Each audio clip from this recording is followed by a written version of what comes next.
안녕하세요. 나가야 레츠토크입니다.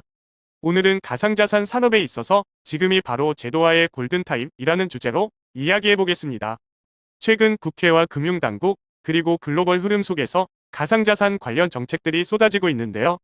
앞으로 대한민국이 디지털 금융 강국으로 도약할 수 있을지 아니면 기회를 놓칠지 갈림길에 서 있습니다. 그럼 지금부터 중요한 9가지 핵심 포인트를 짚어보겠습니다.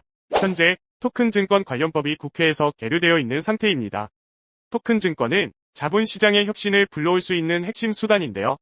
이 법이 통과되지 않으면 투자자 보호와 제도권 거래가 불가능해집니다. 시간이 생명입니다. 국회는 더 늦기 전에 입법을 서둘러야 합니다. 지금의 가상자산 정책은 단순한 규제가 아니라 디지털 금융 생태계 전환이라는 국가 전략과 맞물려야 합니다. 단순히 위험을 차단하는 것이 아니라 기회를 제도화하는 방식으로 전환이 필요합니다. 지금 시행 중인 1단계 가상자산법은 기초공사 수준입니다. 이용자 보호, 유틸리티 코인, 스테이블 코인, 공시업, 자문업 등 제대로 된 시장 질서를 만들기 위해서는 2단계 법안 입법이 지금 바로 이루어져야 합니다. 지금 놓치면 수년 뒤까지 기회는 오지 않습니다.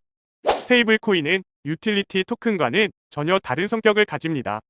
화폐처럼 쓰이고 결제에 사용되며 거래소 시스템에도 깊이 연결돼 있습니다.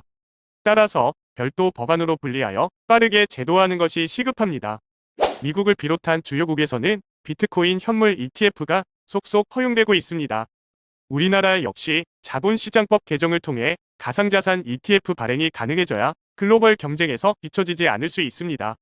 현재 우리나라에서는 은행이 가상자산을 직접 보유하거나 투자하는 것이 사실상 어렵습니다. 하지만 국제결제은행 산하바젤위원회는 이미 가상자산 위험 공시를 조건으로 허용하고 있습니다. 우리도 이제는 현실적인 규제 완화가 필요합니다. 현재 1거래소 1은행제는 경쟁 저해, 이용자 불편, 시스템 리스크 증가라는 문제점을 낳고 있습니다. 여러 은행이 한 거래소와 연계될 수 있는 다은행제로 전환해야 시장에 활력이 생기고 소비자의 선택권도 넓어집니다. 현행 법상 가상자산 사업자는 벤처기업으로 지정될 수 없습니다. 이는 명백한 산업 역차별입니다. 벤처기업 육성법 시행령을 개정해 가상자산 사업자도 벤처 지원을 받을 수 있도록 해야 합니다. 국내에서는 가상자산이란 용어가 쓰이고 있지만 글로벌 기준에 따르면 디지털 자산 혹은 암호자산이 더 일반적입니다. 용어 정비는 곧 국제 정합성과 정책 신뢰의 시작입니다. 가상자산 산업의 제도화가 이루어질 때 나가야 토큰은 그 중심에서 중요한 역할을 하게 될 것입니다. 나가야 토큰은 이미 보안, 효율성, 그리고 사용자 경험을 고려한 독자적인 생태계를 구축하고 있으며 다양한 디지털 자산과 결합할 수 있는 가능성을 가지고 있습니다.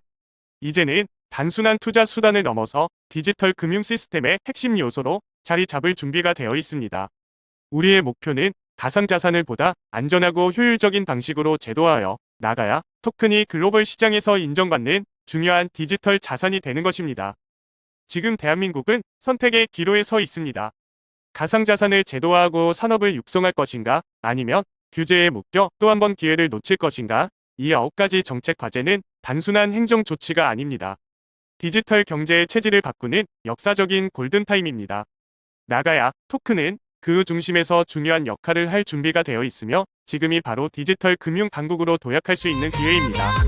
여러분은 어떻게 생각하시나요? 다음 에피소드에서 뵙겠습니다. 감사합니다.